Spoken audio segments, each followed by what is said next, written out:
My friend George and I are both knocked unconscious by a basketball. When I wake up, I suddenly hear my late mother's voice. Tam, don't let George fool you again. He loves pretending to have amnesia just to toy with you and please Ariana Rogers. I freeze and look at George, who has just woken up. I hear him ask, "Who are you?" My mom goes on, "In your past life, he ruined you. You gave him a good life and everything you have, but he killed you just to be with Ariana. Listen, your dad is about to ask you to choose a boy to be your brother. Don't pick George. Choose the boy from the Muller family. Even though he never smiles or gives you the time of day, he quietly carries your bottle for you during training every time." Before I can process it, my dad walks toward me and holds out several photos of boys. He says, "Tam, they are all children of soldiers who sacrificed for our country. I plan to adopt one to be your brother. You choose. From now on, we will be a family." This time I do not hesitate. I point straight at Clyde Muller. I'll listen to Mom and choose him. When Dad heard the choice I made, he looked at me in surprise. "Tam, don't you usually butt heads with that Muller kid? You sure you want to choose him as your brother? Think carefully. Once it's official, he'll be family for life." My dad was a big deal in the military district. Anyone who joined our family basically got a fast pass to the top. Ms. Carrie Sutton, George Greenberg's distant aunt, quickly stepped in. "Tam, George just has temporary amnesia. He doesn't remember you right now, but didn't you love playing with him? Why don't we wait a few days? Maybe his memory will come back." Mom scoffed loudly in my head. "What nonsense. In your past life, that little girl from the Rogers family tore your favorite bow.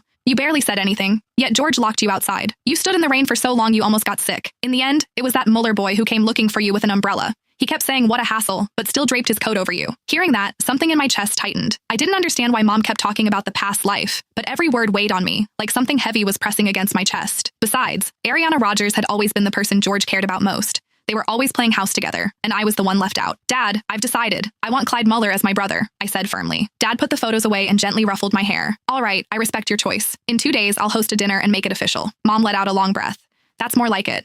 My girl will grow up safe this time." After Dad and the others left to talk, I changed into one of my dresses and went out for some air. The moment I opened the door, I saw 3 familiar figures standing in the hallway. They were the kids I always played with and the ones Dad had been considering adopting. George was there too. Clyde wasn't. Martin Wright grinned and came over. "Tam, I heard you're picking a brother. So who is it?" Trevor Flintstone cut in. "Who else would it be? It's gotta be George. Everyone knows she clings to him. She always saves the good stuff for him first." George just glanced at me indifferently, acting all grown up. "I really don't remember the past few years. I only remember playing with Ariana, but if the adults have decided, I'll take care of you." Mom let out a cold laugh. "In the past life, that brat pretended to have amnesia and stuck to Ariana while enjoying everything you did for him. In the end, he left you heartbroken for the longest time. What a brat."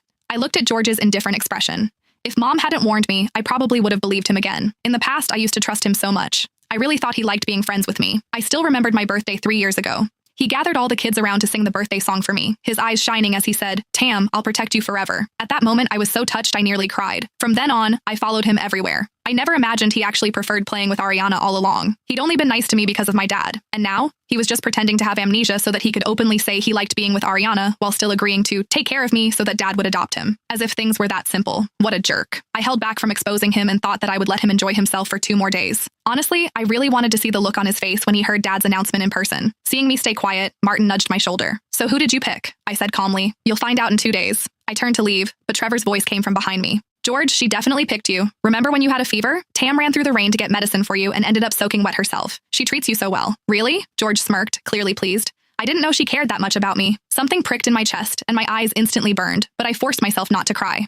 Everyone around here knew I liked being around George. Even though the other kids teased me for being his tag-along, I didn't care. I had lost my mom when I was young, and Dad was always away on missions. George was the only one who stood up for me when other kids bullied me, so when he became my friend, I was so happy. I told myself I'd be extra nice to him. But now I realize that maybe he was only nice to me because of who Dad was. "Tamsin, wait," George called out. I turned and saw him walking toward me, holding one of Ariana's dolls. "I know you picked me," he said. "I'll be your brother, but I hope you won't interfere when I hang out with Ariana." I looked at him seriously. "Didn't you lose your memory? How are you so sure I picked you?" George frowned. "Everyone says you like hanging out with me the most. Who else would you pick?" A wave of anger surged in me. So he knew all along how much I cared, yet he still treated my feelings like this. "Don't worry, I won't cling to you anymore. You can spend all the time you want with Ariana." Honestly, I figured if he knew I chose Clyde, he'd probably be even happier. George froze for a moment, clearly surprised by how easily I agreed. I turned and kept walking. He instinctively reached out to grab me, but suddenly, a child's bicycle came wobbling straight toward me. The wheel slammed into my leg, and I fell hard onto the ground. My palms scraped against the rough concrete, the skin breaking open. Ariana jumped off the bike in a panic, her voice trembling and tearful as she rushed toward me. "Tam, I'm sorry. I didn't mean to hit you." Before I could say anything, Mom's voice exploded in my head. "That little actress! Last time she also grabbed your swing first, then cried as if you bullied her. That idiotic George believed her every single time." Sure enough, seeing Ariana on the verge of tears, George softened immediately. "It's fine, Ariana. It was just an accident. Tam won't blame you." He helped Ariana up, then turned to me with a look of annoyance. "It's just a scrape. Don't make such a big deal out of it." My arm burned with pain as I forced myself to stand, holding back tears. Ariana sniffled. Tam, I'm really sorry. I wasn't paying attention while riding. How about I hit myself once to make it up to you? Ariana raised her hand like she was about to hit herself, but George quickly stopped her. He shot me an angry look. Tamsin, she already apologized. Can you stop making a big deal out of this? Mom got even angrier in my head. That little brat. My girl hasn't said a single word, and this whole thing is just that little actress putting on a show. Sweetheart, don't you let this slide again. I had always listened to Mom, so I raised my hand and shoved Ariana hard. Then I looked at George. This is what making a big deal looks like. My mom taught me that. Sitting on the ground, Ariana was completely stunned. George was just as shocked. A flicker of anger showed on his young face. Tamsin, I then shoved him too. This is what crossing the line looks like. Ever since I'd known him, I had always gone along with whatever he wanted. I had never pushed back. That one move completely threw him off. George stared at me in disbelief, his face flushing red with anger. Fine, you've got guts. Just don't regret this later. Ariana, I'll take you to the infirmary. Mom scoffed coldly. Not a kind word for you, even when you're hurt. Yet he's worried about the one who ran into you. If you really bring someone like that into your family, that's when you'd regret it. Oh, my poor girl. That must hurt so much.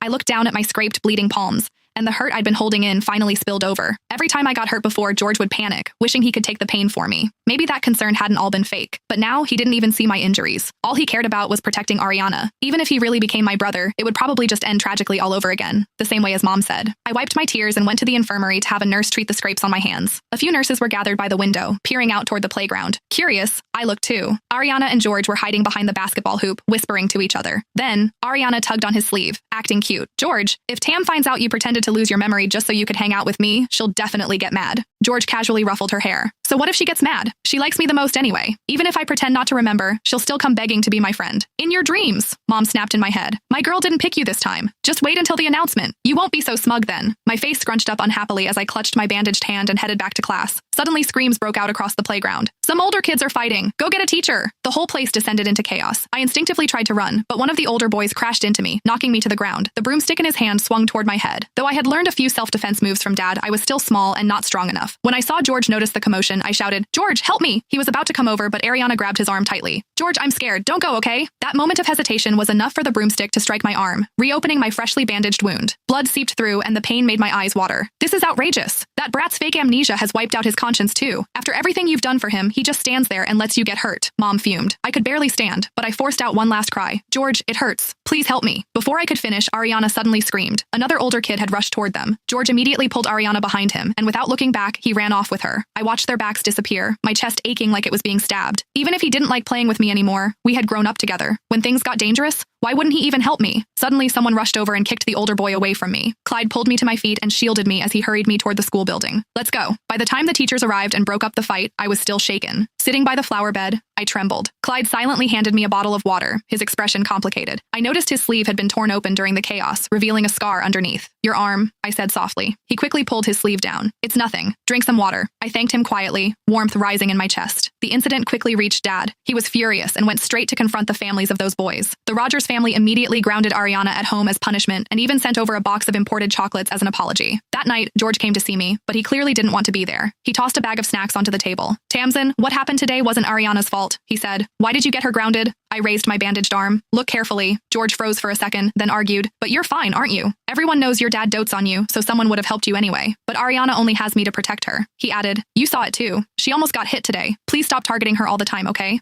Go talk to your dad and get her family to stop grounding her. Otherwise, I won't agree to be your brother. He sounded completely confident, like he was sure I'd give in. So shameless, Mom snapped. I was completely disappointed in him now, so I didn't even want to argue. I have homework to do. You should go. As the housekeeper escorted him out, he angrily shouted, Tamsin, you'll regret this. The next day, Dad hosted a lively gathering at the military hall and invited all the kids. I wore my favorite floral dress and walked in, only to be surprised to see Ariana there too. She was supposed to be grounded, yet she was here in a brand new dress, smugly making faces at me. George must have gotten her out. Funny how he never went this far for you in the past life, Mom said, scoffing. When George saw me, he immediately turned away and started laughing loudly with Ariana on purpose. The other kids whispered among themselves. Why is George ignoring Tam? Is he sticking with Ariana now? Doesn't Tam like George the most? She's definitely going to pick him as her brother, right? Clyde stood quietly in the corner. When he heard them, he shot them a cold look, and they quickly scattered. Dad smiled and led me to the center of the stage, handing me a small red megaphone. Tam, today you'll tell everyone yourself who you've chosen as your brother. Okay. I took the megaphone and noticed George staring at me nervously, while Ariana clutched his sleeve tightly. I gave him a small smile, took a deep breath, and spoke clearly. Thank you all for coming to my ceremony. The hall fell silent with all eyes on me. George straightened unconsciously. Ariana tugged at his sleeve, looking uneasy. My clear voice echoed through the hall. Now, I'm going to announce that my brother is...